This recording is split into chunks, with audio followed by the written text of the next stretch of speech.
வணக்கம் மக்களே. சர்வதேச போதை ஒழிப்பு தினத்தை முன்னிட்டு சிஎம் விஜய் அவர்கள் ஸ்டார்ட் ரன் ஸ்டாப் ட்ரக்ஸ் அப்படின்ற வார்த்தையை பதிச்ச டிஷர்ட் அணிஞ்சுக்கிட்டு இன்னைக்கு காலையில மாரத்தான்ல கலந்துட்டு விழிப்புணர்வு ஏற்படுத்தியிருக்காரு. இன்னைக்கு இதுதாங்க heart of the news. CM Vijay அவர்களுடைய இந்த செயல்பாடு பேசுபடு பொருளாகவும் விமர்சனத்துக்கும் உள்ளாயிருக்கு. இது இல்லாம ஆதவ் அர்ஜுனா அவர்கள் இந்தியாவிலேயே முதல் முறையா ஒரு சிஎம் மாரத்தான்ல ஓடி இருக்காரு அப்படின்னா அது நம்ம சிஎம் விஜய் அவர்கள் தான் அப்படின்னு பெருமையா பேசியிருக்காரு. இவருடைய இந்த கருத்துக்கு சாட்டையும் மாரிதாஸ் அவர்களும் எக்ஸ்தல பக்கத்துல விமர்சிச்சு கருத்து தெரிவிச்சிருக்காங்க. அது என்னன்றதையும், சீமான் அவர்கள் மெர்சிடிஸ் பென்ஸ் GLS 1.5 கோடி மதிப்புள்ள ஒரு புதிய பிளாக் கலர் கார் ஒண்ணு வாங்கியிருக்காரு.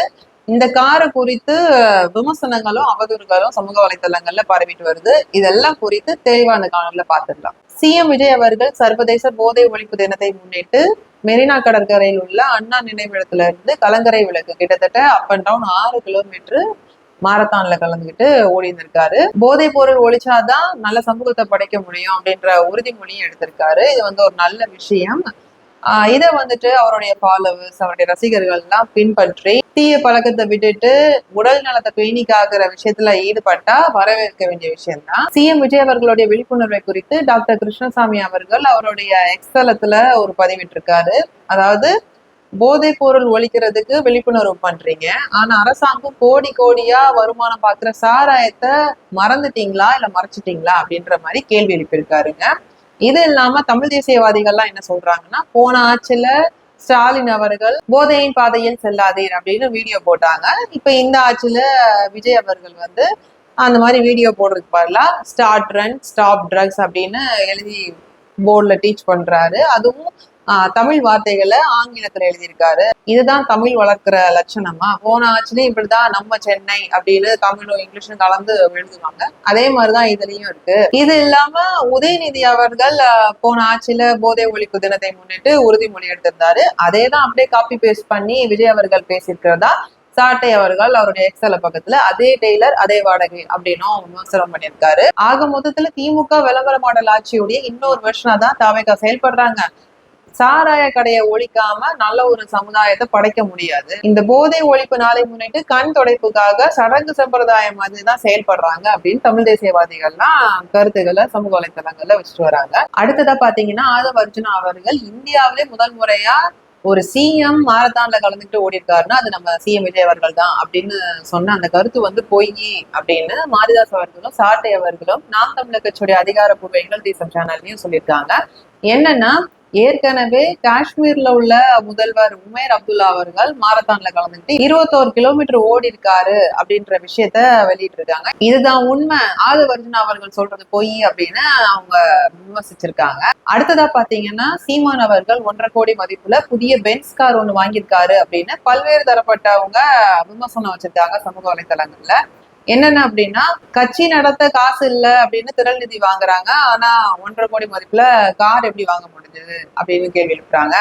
அதே மாதிரி இப்போ தேர்தல்ல படுதோல்வி அடைஞ்சிருக்கு, தம்பி தங்கைகள்லாம் தோல்வி அடைஞ்சிருக்கும்னு வருத்தத்துல இருக்காங்க. இந்த வருத்தத்திலையும் எப்படி சந்தோஷமா கார் வாங்க முடியுது அப்படின்னு கேள்வி எழுப்பியிருக்காங்க.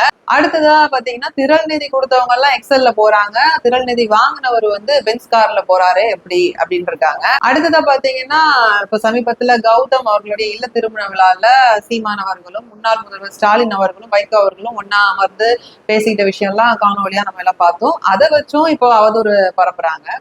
இப்படி பல்வேறு தரப்பட்ட அவதூறுகள் இருக்கு. இது எதையும் நான் ஏற்கல. ஆனா இந்த அவதூறுகளுக்கு எல்லாம் முற்றுப்புள்ளி வைக்கணும் அப்படின்னா ஒரே ஒருத்தரால் தான் முடியும், சீமான் அவர்கள் நினைச்சாதான். ஏன்னா சீமான் அவர்களை பொறுத்த வரைக்கும் அவருக்கு வருமானம் பல வகையில வரும்.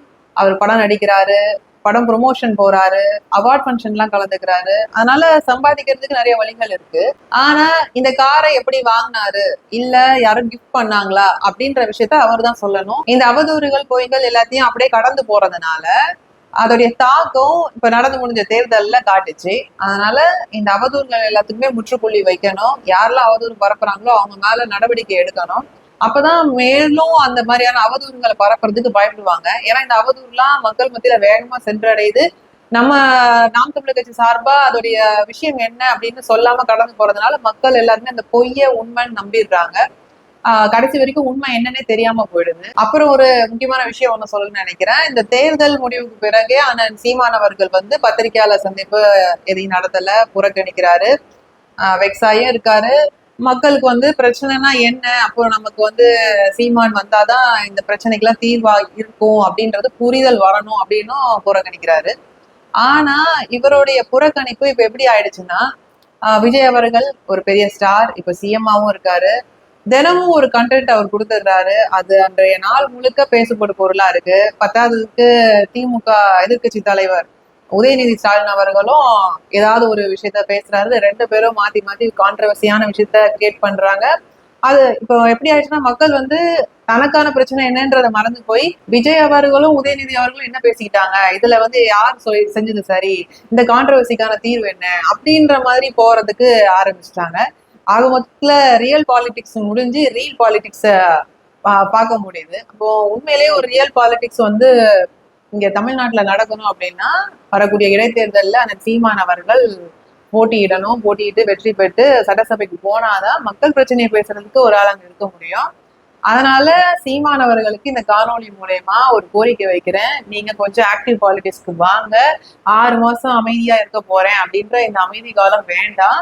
தமிழ் தேசியம் இந்த மண்ணுக்கு ரொம்ப அவசியம். அதனால தயவு செஞ்சு நீங்க ஆக்டிவ் பாலிடிக்ஸ்க்கு வரணும்னு இந்த காணொலி மூலியமா கோரிக்கை வைக்கிறேன். என்னுடைய கருத்துக்கு உங்களுடைய கருத்து என்னன்றத கமெண்ட் செக்ஷன்ல சொல்லுங்க. மீண்டும் ஒரு காணொலியில் நான் உங்களை சந்திக்கிறேன். உங்களிடமிருந்து விடைபெறுவது நான் உங்கள் கமலி.